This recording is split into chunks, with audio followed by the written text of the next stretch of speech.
Technology is no panacea for custodial deaths, The Hindu. It can never be an alternative to compassionate policing based on trust between the police and citizens.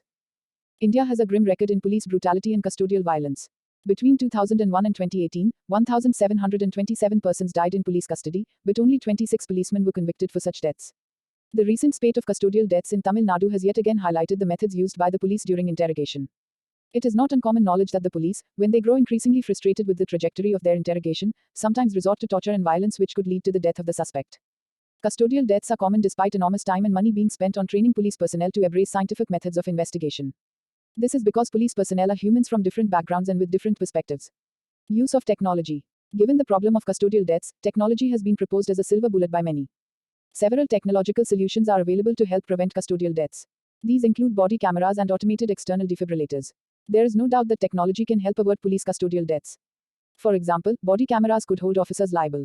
Deception detection tests DDTs, which deploy technologies such as polygraph, narco-analysis and brain mapping, could be valuable in learning information that is known only to a criminal regarding a crime. Also read.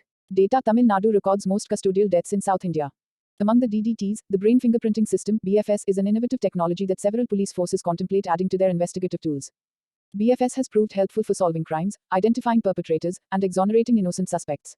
Laboratory and field tests for the BFS at the Federal Bureau of Investigation, the Central Intelligence Agency, and US Navy demonstrated no errors and no false positives and false negatives.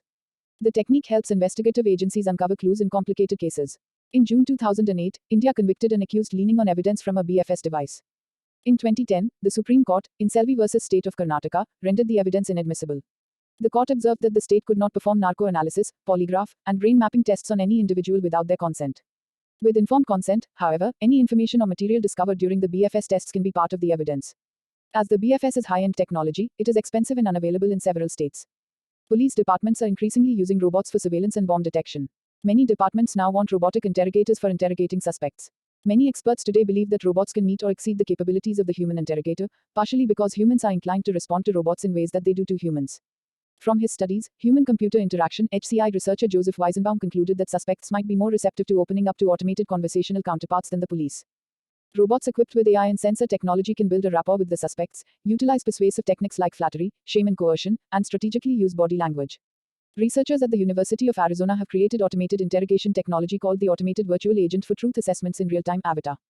The Canadian Border Services Agency tested Avatar last year. The HCI system uses visual, auditory, near-infrared and other sensors to scrutinize a suspect's eye movements, voice, and other qualities throughout an interaction. The aggregation of information and its analysis by the system have been highly accurate. Also read. Poor account for 71% of custodial deaths in India. Artificial intelligence (AI) and machine learning milliliter are emerging as tool of interrogations. AI can detect human emotions and predict behavior. Therefore, these are also options. Milliliter can in real time alert superiors when police are meting out inhumane treatment to suspects.